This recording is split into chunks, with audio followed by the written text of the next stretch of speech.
Who's that? Commander Claw. Who's bad? Commander Claw.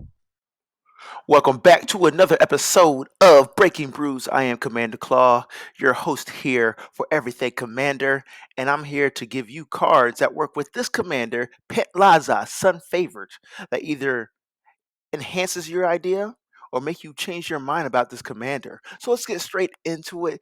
Always, please like, comment, and subscribe.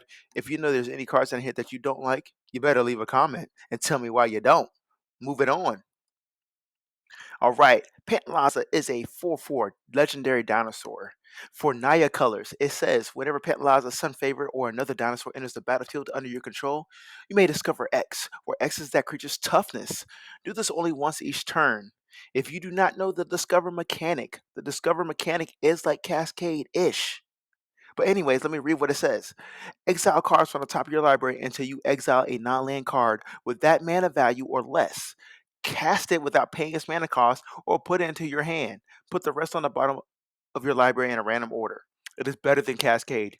Trust me, guys or gals, you will want to discover. And don't forget, there's lands that discover. But the reason why I say you should try this commander over Gishath because it's actually more diverse than Gishath and it costs lower CMC. The reason why I like to say diverse because you can actually build your deck in a way where it only does certain things or is able to pull out slash tutor different cards. Gishath, the Sun's avatar, that's very limited to only putting out dinosaurs into play. Here, Pantlaza, Sun's favored, is more an intermediate level commander. But let's get to cards that work with it, or that they don't. Does it work with the first card we're gonna have is a Planeswalker, y'all? Halti, Warrior Poet, is a 5 CMC, Boros colored, 3 generic, legendary Planeswalker with 3 loyalty abilities that come on it.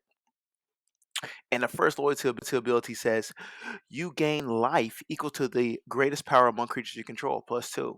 Of course, you're thinking about your Gishath or Galta, that 12/12 power dinosaur that you have on the battlefield. You can gain 12 life. That's awesome. But this is where the next ability is where it really shines. For 0 loyalty, create a 3/3 green dinosaur creature token with trample. Now, with Pantlaza, it says whenever a dinosaur enters the battlefield under your control, this counts. So imagine paying 0 mana and just activating an ability to put down a 3/3 dinosaur. This qualifies for Pantlaza. And now you would discover 3. This is where I say Halti is very good. If you build your deck in a way where everything that's 3 CMC or less are generally your removal spells, when you have Halti on the battlefield and Pantlaza, you're literally tutoring your removal spells or maybe even your double strike instant speed spells. That's what I like about this Planeswalker. It gives you the diversity to tutor certain cards with the discover mechanic when Pantlaza's on the battlefield. All right, yeah, and it's the last ability. Negative X, Hualti Warrior Poet deals X damage divided as you choose among any number of target creatures. Cool. Creatures dealt damage this way can't block this turn. Yeah, so it makes your opponent's creatures can't block. Or actually target creatures. That's actually pretty powerful. So literally you can dictate who's going to block whoever in combat. Moving on. Next up, we have Crackdown. It's a 3 white enchantment, 2 colors and a white. It says non-white creatures with power 3 or greater don't untap during their controller's untap step. Why would you play this in Pantlaza? Well, I actually put this card for your opponents to have an answer for creatures, right? So most likely, if you have a Pantlaza deck, you have dinosaurs that are every color, combinations of colors, except for green, right? Or white that qualify.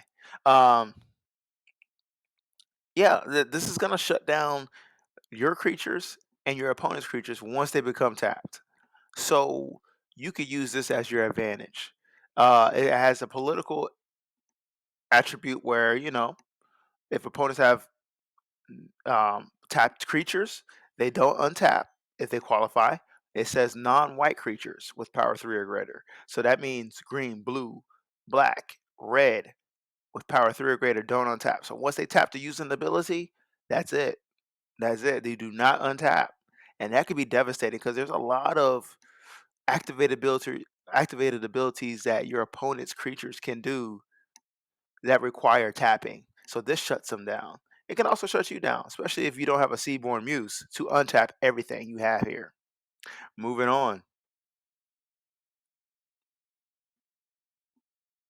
Quartzwood Crasher for 2 generic sorry, 2 red and a green. It's a dinosaur beast.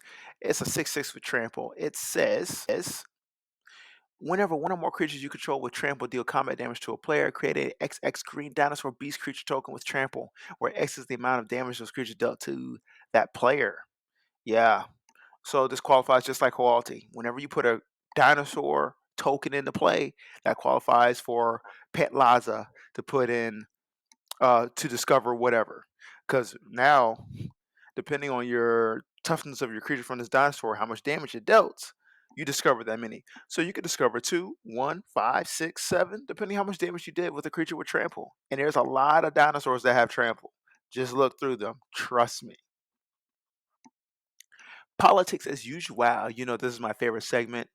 This segment is inspired by the Jay-Z song Politics as Usual. If you don't know the song, it's on the Reasonable Doubt album. Check it out on Spotify. But anyways, let's get to it. Expedited Inheritance for 2 red. It's an enchantment that reads, whenever a creature is dealt damage, its controller may exile that many cards from the top of their library. They may play those cards until the end of their next turn. Key words here says whenever a creature is dealt damage. Whenever a creature, that means your creature and your opponent's creature. That means when you trade combat damage, both creatures controllers get to flip over that many cards until the end of next turn. So why would you play this? You would play this to get in cahoots with a player to swing the tide of battle. And the more cards you can play, the better your deck is, right? The better the opportunity you can win. It's an ugly card because other players will work together to cast that. Or there's a scenario where nobody decides to take damage with that creature. They decide to take the damage when you swing with an attacker. So if you swing with Galta and they do not block it, they take 12 damage. Or if they block, they have 5. 5 minus 12 is what? 8? No, 9. 7, excuse me. 7. That means they reveal 5 cards from the top of their library and you reveal 7. Actually, you reveal 5. I'm sorry. So not only did they take 7 damage and you flipped over 5 cards. Ugh, that's ugly. They're going to be more enticed to take the damage, which allows you to win the game. All right, all right. Win cons, win cons. How can we win with Pantlaza, the son's favorite? I know I mentioned Galta because he's that most popular 12/12 dinosaur, but this is about Pantlaza. Let's move on. All right, the Mage Slayer. It is an artifact equipment. Yes, it is for 1 colors, Gruul, red green. It says whenever equipped creature attacks, it deals damage equal to its power to the player or planeswalker it's attacking. Equip 3. You got to do damage some way, somehow. So why not on an attack trigger? So I will say on attack triggers, it has not dealt combat damage yet. So when you go to your attack phase and you have this equipped, if you have Pantlaza, you've already dealt. You can choose to do 4 damage to the creature that he's attacking, straight up to the player he's attacking, straight up 4. The bigger the dinosaur, the more the damage. Just know that. The bigger the dinosaur, the more the damage. You want to add this card to your deck so you can deal damage and take out your opponents. Straight up. Okay, now the 3 cards to audition to put in that deck. Let's talk about them.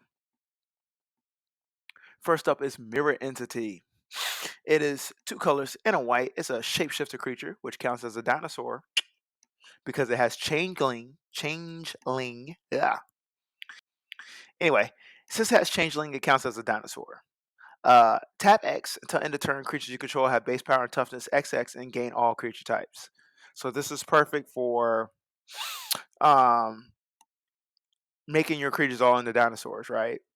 By changing their creature type and giving it XX.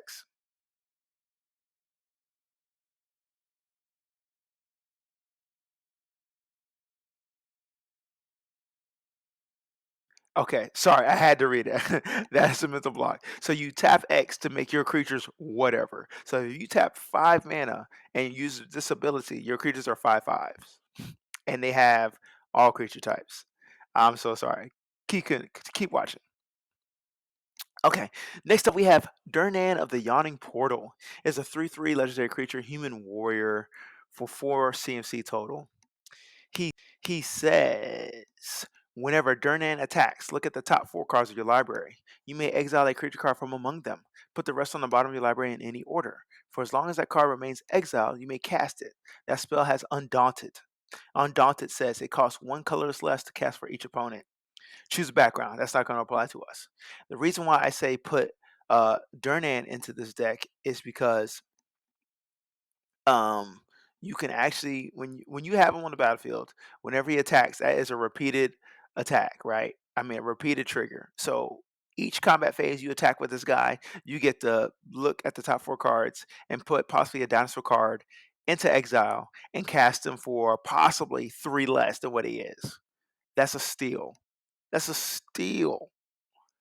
I say 3 less because you might have 3 opponents still. What? That's and even if this creature leaves the battlefield, you can still cast your dinosaur from exile for its undaunted ability. So it's still good. Your opponents will not like this card, trust me. Next up is Mangara's Tome. Okay, this one's a little confusing. For 5 CMC, it's an artifact.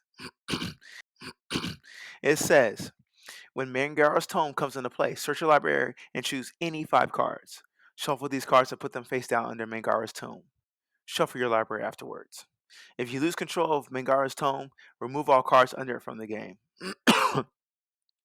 Tap 2. Instead of drawing a card, put the top card from under Mangara's Tome into your hand. So, there's so many ways you could play this.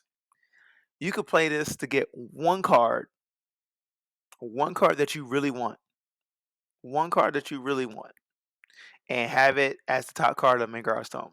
So whenever you draw a card, probably your next upkeep, untap upkeep phase, yeah, you could tap 2 and draw that card. Or you could just wait for the right time. Or whenever you draw a card from a triggered effect, tap 2 to draw that card. You will need to beware that opponents will blow this up. This card is like a tutor that you stashed away. However, you can also use it as a decoy. Um, you could put a bunch of mana in here if you need mana. You could put a bunch of cards to thin out your deck, and you know your opponent's going to target it to get rid of it. So you lost the cards, but you thinned out your deck to make you have a higher opportunity to draw a certain card. That's if you think like that. But just know, the first time you play this, your opponents will not like this. They're not going to let you just sit there and have a tutor under a artifact. Thank you for watching another Breaking Brews with Commander Claw. If you liked this video, please comment, like, and subscribe. I am here for you. Let me know if I changed your mind about Pantlaza or you think you still have a better idea than Pantlaza. Peace.